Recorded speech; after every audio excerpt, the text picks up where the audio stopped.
අදත් අපි තැපැල් සේවාව පිළිබඳ සාමාන්‍ය දැනීම ප්‍රශ්න කිහිපයක් සාකච්ඡා කරමු. තැපැල් සේවාවේදී අය කරන ප්‍රධාන ගාස්තු වර්ග කිහිපයක් තියෙනවා. ඒවා තමයි ලිපි ගාස්තු, පැකේජ් එහෙම නැත්නම් පාර්සල් ගාස්තු, ලියාපදිංචි ගාස්තු හා සේවාවට අමතර ගාස්තු. ඒ වගේම ලිපි ගනුදෙනු කිරීමේදී පෝස්ට් මාක් කියලා කියන්නේ ලිපියක් යවූ දිනය සහිත තැපැල් කාර්යාලයේ තැපැල් මුද්‍රාවට තමයි පෝස්ට් මාක් කියලා කියන්නේ.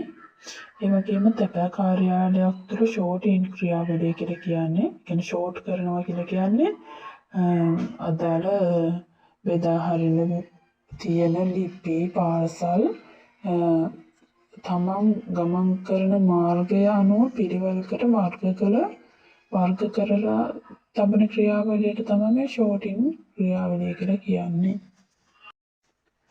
ඒ වගේම ඩිලිවරි කන්ෆර්මේෂන් කියලා කියන්නේ ලිපිය අදාළ ලබන්නාට පැමිණි බව තහවුරු කරන ලබන සේවාවක්.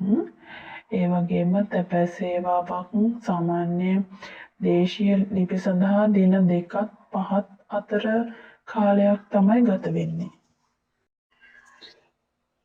තැපැල් පරීක්ෂා කිරීමේ ක්‍රියාවලිය හෙවත් මේල් ඉන්ස්පෙක්ෂන් එකක් කියලා කියන්නේ අදාළ පාර්සල් හෝ ලිපි පූර්ව පරීක්ෂාවට ලක් කර නීති විරෝධී ද්‍රව්‍ය හෝ අසාමාන්‍ය අයිතම තියෙනවා නම් ඒවා අඳුරගන්න එක තමයි මේල් ඉන්ස්පෙක්ෂන් එකක් කියලා කියන්නේ. ඒ වගේම තැපැල් සේවා නියමයන්ට අනුව ලිපිවල උපරිම බර එහෙනම් පාර්සල් වල උපරිම බර තමයි සාමාන්‍යයෙන් කිලෝග්‍රෑම් 2.